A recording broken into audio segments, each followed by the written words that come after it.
moving on to our big conversation. You already know Tuesday we go straight to the hospital. It's the hospital. Yeah, we're in the hospital. Yeah, we're in the hospital with Dr. Chris. I mean, Doc, we mean me a phone not check. Raise your head. You are trying to avoid the conversation. You are inside the conversation. It's too Jason. Yeah, it's hot. On it. I laugh. On and off. On and off. You're only feeling the heat because of the things you're spewing. That's why I said the conversation is hot. Yeah, you didn't hear me. So, Doc. You've made Dr. Chris press his phone now. I can see fingerprints ground the phone. Press the phone. What is it? Doctor, morning. Good morning to our listeners and our viewers. Yes, how have you been? What did you do over the holidays? I didn't do much. I was home. You didn't eat a lot? No. Okay. I walked into that one. Yeah, I did eat a lot. Yeah. Yesterday, I went to drink pepper soup. We bought a whole goat. Me and like 5 people. Wow, one goat. Eating. Crazy. Crazy. Yet still, someone can tell someone that they shouldn't eat a lot. Because my metabolism is friendly. My metabolism doesn't hoard food produce. But you said you've been chubby all your life. What does I've that been say? chubby, not expandable. There's no SD card. So my size is fixed. I'm 60 gig. Is there anything like an expandable human? Oh, there are people who's there's people who Let's hear from the Please, professionals. I'm asking the doctor, is there anything like an expandable human being where a human being can expand? And go back? Expandable human being, is there anything like that? The human body itself is expandable. The skin is stretchy, as you know. That's why so during she pregnancy eats and becomes expanded. Like whilst like at the moment, no, that doesn't work. That would be something else. Like whilst you're eating the silent struggle. Addiction and substance abuse in the entertainment industry. Doctor, bro, from the also. Yeah. Silent struggle. Just say, Brahman, you did it. That'll be one. Yeah, because our entertainers and those in the entertainment industry, creative arts, those who entertain us, who make us laugh, who make us enjoy music. We have this movies. We put them on a pedestal where they look, in fact, like nothing can go wrong with them. Everything looks good. So the silence in the sentence that tells you that though they are struggling with things, they are the one group of people who can never tell anybody. As an entertainer in the limelight, you can never tell anybody your problem. You can't tell your fans your problem. You can't tell your manager your problem. You can't tell anybody. You are meant to be that person who is supposed to produce. Your job is to produce. Keep bringing out hits. Like you're describing a man. You're supposed to bring up the hits. You're supposed to be a certain way, play the roles in movies in a certain way. You're supposed to get the blockbuster. You can't be in a movie that doesn't make the box office. You have to make money. You can't make a song that just falls through the cracks. And even when you make a song about yourself, like what you are going through, some try to make songs about themselves, what they're going through, and try to cope with it as a coping mechanism. We tend not to want to listen to those songs because we feel it's so dark and like it's so sad. You know, we want the let's get on our feet. We also don't believe it. Yes, we don't. Yes, that's also true. We don't believe it. So when I was talking about this thing, I realized that every time we talk about this and we talk about drug addiction, substance abuse, the one group of people that we see doing it often is them. And they've portrayed it in their movies that it looks so cool. Because the guy who is holding the gun, who's about to defeat the enemy, he has a cigarette in his mouth and then he puffs out smoke and then he pulls out his gun and everybody like, whoa, I want to be like that guy, right? Or the artist before coming on stage, he's always smoking something in his mouth and he comes on and he. So yesterday when I made a phone call to an artist friend of mine and I asked her this topic, what does she think? Like, is this something that she wants to like talk about? She said not on air, not in person. And it was true, right? She said it's something none of them can sit on air and talk about. But when she went on to explain, she said that sometimes the reason why some of them find themselves, especially the younger artists who are coming up, when you are in a space with the bigger artists, right? They are doing certain activities, they are smoking certain things, right? But you don't. But because you want to feel accepted into that community and feel like you want to sit at that table with them, and one thing she made mention was that they won't force you to do it. Nobody's going to tell you to do it. The only thing you can get is somebody offering it to you, and that's when you say either no or you say yes, right? But because you want to be part of the cool crowd, you partake. So that's peer pressure.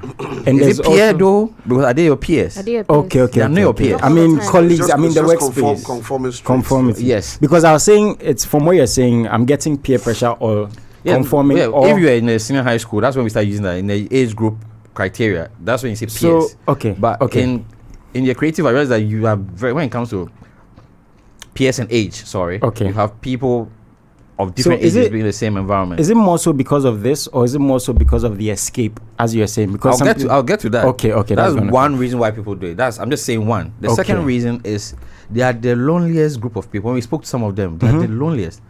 Apparently, most of them, about 99% of them, are actually what's that word for somebody who doesn't go out? Recluse. Wait, you're saying most of them. You're looking at the people sitting right in front of you. Introverts. They're introverts. Yes, most of them are introverts because introverts are those. It gives them time to create. You need to be alone to create. You can't reflect. You can't be out there. You can't. That's why some of them somebody writing a book will go to the hills and mountains, a cabin somewhere and write. Yeah. But the funny thing about it is that after creating that thing, being an introvert in silence, you are supposed to bring it into the limelight, and become an extrovert on stage. So though it's not your nature to be an extrovert, you need to take something. You're offered something to give you sort of courage. Yeah. So one mentioned that I always have to take something to keep going on stage. Okay. He mentioned that to me, that he always has to take something. It has to be something, whether it's a shot, vodka, or it's smoke something, or taking a pill or something, just to. And he said the worst time the time he feels the most pressure is when somebody goes before him. Oh, and they do like super well. They do super well. Aye. And instead of his manager saying something like, "Oh, he did well. That's fine. Just go do you. You got this. That whole motivation thing." Nah, they come and say, "So I'm saying, oh yeah, Actually, oh they call You see how different it is. The contrast, yeah. It's the contrast that like. From motivation to demotivation. Yeah, you've demotivated the person, and now the person feels like I have to. So now the person has to keep up with the manager or with the team, right? Because I was watching somebody. There was a video I saw. I Show Speed, right? Somebody called him. A fan also called him on phone, and he has a fan for advice. Like, what do you want to tell me? The fan said he always sees him saying he's thirsty. He always sees him saying his battery is running low or his phone is dying. He always sees him saying one thing or another. But he always seems to have a lot of people around him, like a team. But none of them is carrying a water bottle in his bag. Oh. Nobody's carrying a power bank. Nobody's carrying like a face towel or something to help him out. Nobody's thinking about him. Yeah. But yet he pays them really well. So his advice to him is that he should get people around him. What's their job? And he was trying to defend and say, "Oh yeah, they do other things for him." But he said, "No. You see, you are the brand. You are the lead, the lead. So anything for us to make sure you do well, we should be able to do it." Because I see it's other parts of in fashion and modern. I see that whilst the fashion person, the person in charge is saying, "Yeah, that dress is going around." Somebody's following, holding that. "Oh, your salad is ready. Your food is ready." Somebody needs to make sure you eat. I have that issue with my own mom. My mom can work so much. She's headmistress, and she can work so much like that. Her assistant or her secretary will have to call me in Accra here and tell me your mom is not eating. Her food is brought to her office and she's not eating. So then I have to get somebody on her saying that you have to take a break. So we have to get some people around her, team around. I tell her that you can't do the work and you have assistants and all that. Let them take on some of the work and eat. So her assistants now have to encourage her to eat. You see, that's just by her. And so some of them have, apart from the fact that they need to perform, they are made to, some also say it helps them create. It helps me create. Because she also mentioned that you can go to a studio, right? And then everything is down, things are not going well, and all of a sudden somebody just pops a smoke. The person says it calms her down, so she's able to sing. And I asked her that, where do you go to when that happens? Like, where do you go to? And she mentioned one thing that is also like very promising, in the sense that she says, I go to a quiet place. And I'm wondering, so it's true that the creative comes from the quiet place. So in the noise, you can create. So you always, though she's amongst people, you need to still find a place to go quiet. And that goes to our music industry too here. There's no quiet place for them. There's no, when you set up shows and you go to shows, right? There's no tent that says that it's just cushions and stuff, just some water and stuff for them to just sort of ease off, calm down. It's always noise around them. There's always somebody chaos. Talking. There are chaos. There's so much chaos around. And he was one. You were once an artist. Yes, I'll never.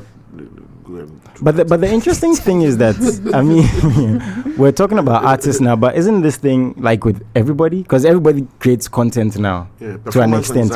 Performance. Yes, everybody's performing or trying to perform. So everybody. This thing is now seeping and it's going everywhere. It's going lower. It used to be you watch your favorite artist do it and you want to copy, right? And now technology has made us has made it possible for us to also create. Yes. With like AI music now, you can create your own music and all that. So everybody is going to be an artist or a creative. Anything you have creative, you can do it now. Yeah. Now, as soon as you do one and it's really good, guess what's going to happen? And if you are somebody who has never been in that space before, you don't have someone to guide you. Yeah. Someone to ease, like say that, okay, tell the pressure, okay, enough, you know, he's going to take a break. She's going to take a break for a while, you know, and then she's going to come back to you when she's ready. How many times are people giving deadlines for books or giving deadlines for things? Even in offices, you see it happening. Yeah.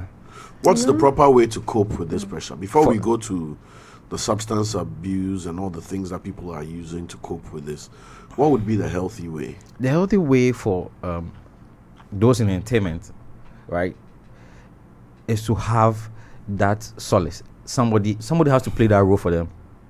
Because if I realize something about artists, they are like kids. They need to be told where to be. They need to be told where to stand, what to wear. Most of them are treated like kids. Like a child that you are modeling, you are shaping to, you are training.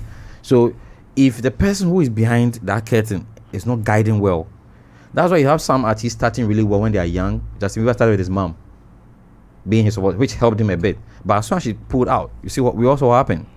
You had Asha. Some of them have their parents doing it. Beyonce, I think parents had their dad.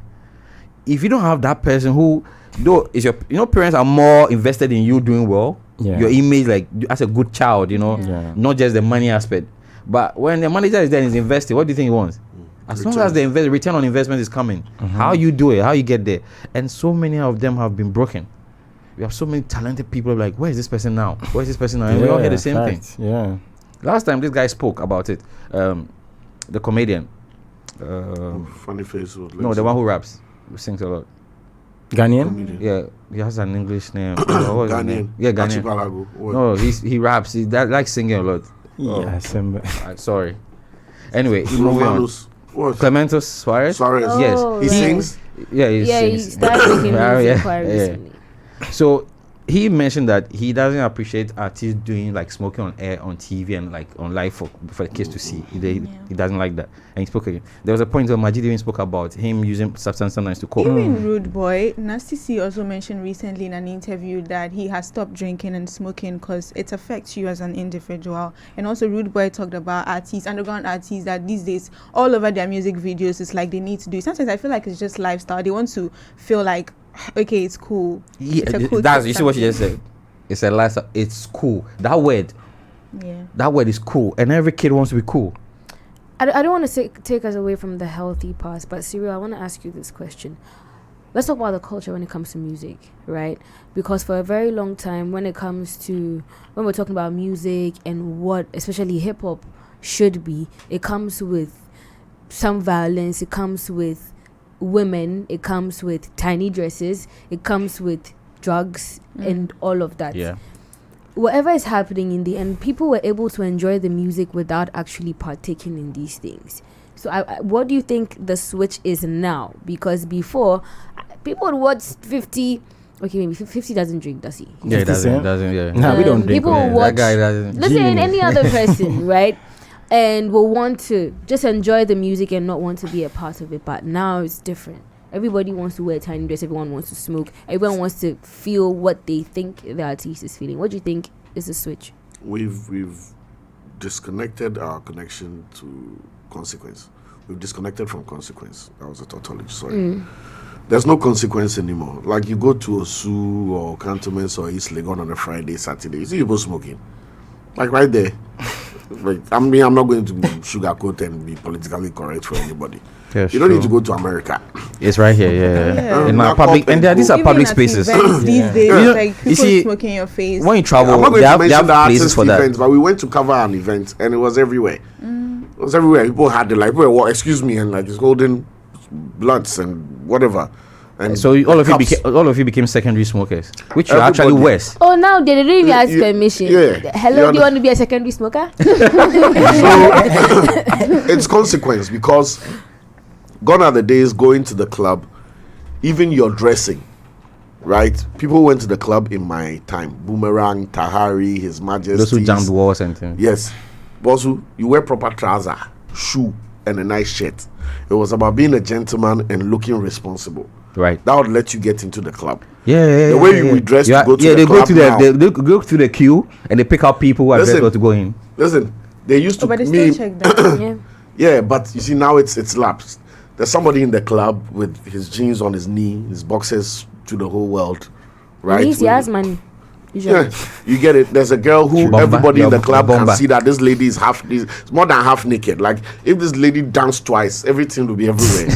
You understand? She spends the whole night pulling her dress down and. But didn't that used to be the case? Like no, the short skirts and stuff was no. I don't want to agree because a lot of the times I was there. You'd have people like Ira and Tyler.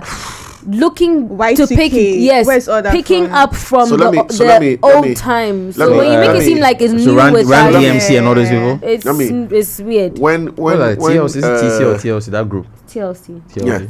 So TLC and all those 90s girls, they did the whole Taylor Aya Star thing, but the other day, and I'm calling out Aya Star and her fans for this. I'm a big Aya Star fan, right? But the picture she posted where she's topless and she has a hand over her bra, you've seen it? You've not seen it? And she has a hand over her bra, like she's not wearing a top. And there's another one where it's like the sun glare on it and she's just in a bra top. And we get it. Like Arya Star's brand sells sex. Sex appeal is part of her brand. But that's too much. We get it for the songs and the tiny skirts and blah blah. But a picture on Twitter where you are topless and you've done this, bro, those are things Madonna used to do and shut down the whole world.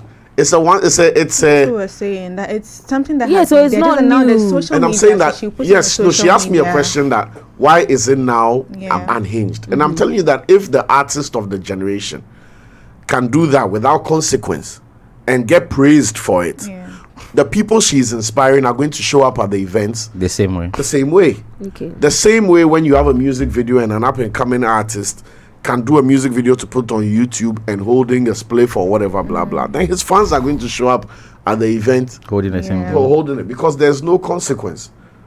Right? I get that. So you're saying in the time when Madonna would do it, there will be consequences. Yeah, there will be consequences. They should shut her down. You can't shut down MTV, people wouldn't even invite her to MTV to shut down. People wouldn't even invite her to some awards because they'll be afraid how she'll show up. Oh, you get what I'm saying? Eminem wasn't invited to several awards and events because they knew that when Eminem comes, he will say something else. Nobody's going to call Eminem on the podium to come and introduce the best female girl. And he will say something. They know Eminem will tear them apart. Yeah. But so you get it. But right now we love the controversy. We open up to it. Sells. It sells. And the moment you are empowering the industry leaders without consequence to their actions, you are endorsing it for the fans. Tomorrow, if they are having a conversation about the decency, right? This is a sensitive topic. If they're having a conversation about the decency of womanhood or how women in the media can be sexy or can be appealing and still be decent and blah blah blah. If I see Aya Star on that podium, right? I don't care about Aya Star's brand. I'm not invested. I'm talking as an individual, right? And a person who is seeing it. I'll be surprised if she's on the podium talking to anybody about it. Because she's chosen her perspective. Pardon? Her perspective. Which will be irrelevant because you have proven the opposite. Yeah. Do you get what I'm saying? Like, do you want to see me at the Six Pack Forum? If you saw, if there was a conference center and they were doing six pack and healthy nutrition, and one of our speakers is cereal, would you not be questioning the whole event? You are not having a six pack, so you tell us. But nobody will attend. So don't Look at me well. attend. Listen, if organizers of the six pack, I will attend because I want to know what you are doing. I want to know what you are doing. I will not do what you are doing. That's why I attend to No. talk about it. Listen, somebody said, I saw a picture of an overweight guy and he said he's a fitness model. And they said how? And he said he's the before picture. Yeah. You see, if they called me as the before picture, or they do not do, I'll be there and I'll make sure they give me a chair that says do not eat banku at night at the top of it, and I'll be there proudly that I am the banku at night guy. Do you get it? But I'll not be on the podium for the salads guy. guys. So if you choose to do all these things, right, you are choosing a side. And the people who are your fans choose that side with you. If the artist, the movie maker, the celebrity is choosing violence in his narrative, in his "I'm from the streets" and blah, blah, blah, and if you mess with me, I'm gonna shoot you. That's what the fans are going to do. Yeah. The same way if it's body positivity. Look at Lizzo. Lizzo, when she was fat, said it's okay to be fat, embrace yourself. And women who knew that they have diabetes and high blood pressure, and the doctor has told you that being fat is bad, decided to choose Lizzo's narrative because the celebrity says it's okay to be this way, right? When Lizzo was told the same thing the fans were told by a doctor, she went on Ozempic and all of a sudden losing weight is sexy. What happened to the millions of women who believed that being overweight was sexy? It's a journey. They should continue with it. You see? Then it becomes a narrative. So you have that power. And the fact that Lizzo can switch without consequence is why there's a problem. Gone are the days where an artist represented something, you had to stick to it. Or you apologize or you communicate that, look, I thought blue was nice last year. Now I realize blue is bad. We are going with red. You get it? But the way people just slide across narratives without consequences. They switch sides just... it's all part of the problem. So you mentioned consequences, right? With what he said, right? I feel like one reason people are also taking this drugs thing not as like... they're not making it a big deal is because talking about consequences again, now there are medicines or there are drugs that people take after they have taken the drugs to cleanse their system. Then you'll be the one to tell us that it doesn't work. So yes, that's what I was going to ask. That are there actually drugs that work to cleanse the system? I'm not even talking about the consequence from the individual. No, like I'm saying part of it. Because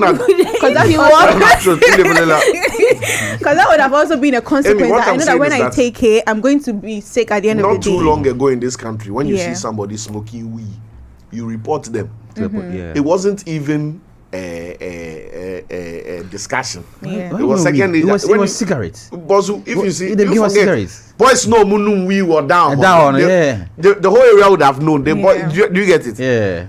Now they are like the blue kiosks. It's that if you go down, there see some boys they smoke. Yeah, past them are left then.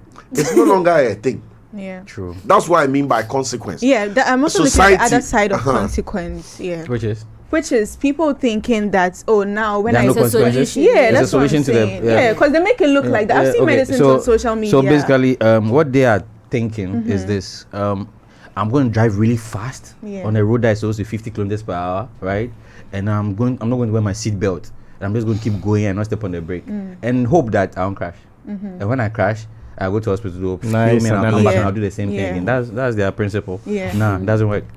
Doc, because I want to send an image. We took out a lung recently of somebody who smoked, right? Autopsy, and we're comparing like for studying purposes.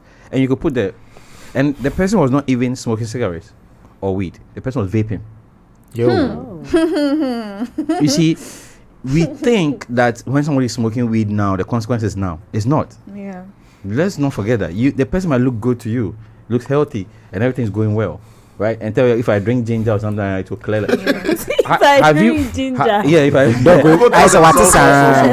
are all sorts of concoctions that tell you it does detox and everything. Let me ask you an example. When you use vape or you smoke or where does it go to? Into your system. No, where? Respiratory system. Lungs, right? Yeah. Respiratory system. When you drink something, where does it go to? Digestive system. Yeah, two different places. Yeah. So ask me again, how is that the thing that you smoke that went to attach itself to your lungs and everything, the walls of your lungs? How is what you drank going to help? I think people are hearing today because people are selling. I won't Snapchat. People are selling because you have your lung. Something we call something lung capacity, right? You saw the people who were selling. How many of them did you report? I do not know about it. So like you that's the thing. You but really you see, know if it's asking or not. Right? And in these ads, people are saying that it's medically approved. Yeah. And all of those so things. Like if I didn't ask, I wouldn't know that it's not Which even will also a thing. take me back to a lot of ads. That's why when I hear that FDA wants to vet these ads, I totally agree with it. I'm always with them for that. Why is there a drug I realized out that there? they say this is medically and clinically approved. I've heard that statement, but they never add the fact that it's FDA approved. What does that mean, though? Clinically and medically approved is a misused word that if medical counsel also comes against them, they're in trouble because which medical professional, whoever said that was okay to do? You know, in US when they do an advert that is approved, right? You can see a doctor. He writes his name. Is it a Pepsodent advert also? Was it the dentist? The dentist? Her name was there. She's approving this, right? Cool. How about they get somebody like that to come and do it? You get it? Because in the same way we say a celebrity can approve things and say this is good for, and the reason why people follow her is because what? Celebrity. There's this trust in her, right? In her lifestyle. She has influence, exactly. But ideally, when it comes to things like these things, shouldn't it be the person who knows the consequence, the health person, the policeman, the security agencies, or those who have been they're supposed to enforce drugs and enforce these? Aren't they the ones who are supposed to come and sit on TV and tell us that this is right and we should take it? Yeah. I was telling somebody that I would love to get to a point where we'll have a list of restaurants that are approved. Oh. You know, in US you can read. There's a right. If you're in a neighborhood, you can tell restaurants that are being classed star 5 by health, their health code and everything. And it tells okay, this is healthy to eat. Yes. When we get to that point, when he says that this is a list of restaurants people that have been approved, shut down. These bars have been approved because they have the liquor license. Where will this person be approved because he has a driver's license? This transport agency is approved for transport service. You know what I'm trying to go with?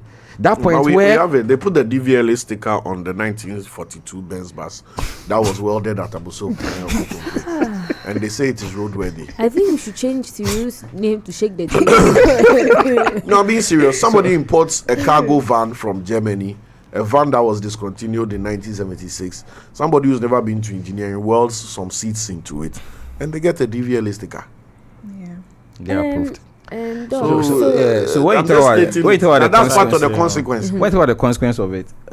Those who are watching, we are learning from them, and these celebrities we are learning from them, right? Apart from the celebrity himself dealing with mental issues because of their lifestyle that they picked up from somebody else, or because they're in a certain environment, or because of the profession they are in. And I think that they also deal with health challenges. We hear a lot of them dying in their sleep, drug overdose. We see a lot of. Let's not go far. We all know the story of Whitney Houston, right? Yeah. We all saw how she struggled with all these things, and for a reason would have loved for it to be around. The talent was amazing. Till now you listen to the songs and you are wondering, but she lived a certain lifestyle and she was affected by a certain life, and there was nobody to step in and say no, stop this. And how many people can step up to an artist and tell that you stop this? Because she has money, she has clout. And she's not afraid of anybody. When she started dating the known drug using abusive boyfriend, nobody stepped in to apply consequence. When she and Bobby Brown started, everybody knew where it would end. And nobody that's what I mean by consequence. So there's no protection. Okay, Doc. That's why I mentioned that they are like children. You see, talent needs to be nurtured. Yeah. We all forget that thing. Talent is nurtured, right? But the nurturing, or how it gets to the consequence of it, is who is nurturing it, who's doing the nurturing. Yeah. But in this case, the managers themselves are smoking with the people. Exactly what I'm talking about. So there's no consequence. So there's no consequence. What you're saying. So, but I'm here to talk about the health consequence of it. Yeah. To the person who is watching them and doing the same, and to the person who is doing it as an artist. Okay, so you won't live long. Doc, since people are not paying attention to consequence, I want us to take it from the beginning where people feel like there's a need for it, so we can cancel that. Yeah. Is it? How do I say this? Is it necessary? Is it necessary as part of them creating? That yes, as a creative, you would need to get on substance abuse, or get into taking any substance, because I'm sure a lot of people starts with, oh yeah, I just took it once, or I just took it a few times. Oh yeah, I'm not addicted. Yeah, it's just when I'm performing. Till now, you're performing every day or every weekend and taking it every weekend. Let's look at the your liver is thanking you for it. Let's look at the need, right? Is there that need, and what do people actually think that makes them think that, you know what, I need this, and let's rule that out to let them know that maybe this is the reason why you don't need this, and what can you replace that need with? Okay, so I'll use somebody who, a prime example, right? Somebody who most people will know. You remember the man who played Iron Man?